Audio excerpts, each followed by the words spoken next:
Hey everyone, in this video I'll show you the exact steps to navigate your free Agile CRM and track all your activity. First, log into your account. Your main dashboard is the first page.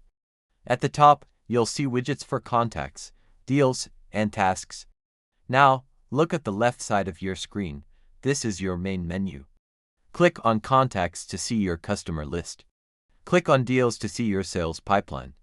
Click on Tasks to see your team's to-do list. To track a specific contact's activity, go to Contacts. Click on any contact's name to open their profile. On the right side, click the tab called Activity Stream. Here, you'll see every email and note for that person. To track overall company activity, go back to the left menu. Click on Reports. Then, look for a report called Activity Report. Click it. This page shows a list of all actions taken by your team, like who created a new contact today. And that's it. You now know how to move between sections and check activity for a person or your whole team. If this made tracking easier, please like and subscribe. See you in the next one.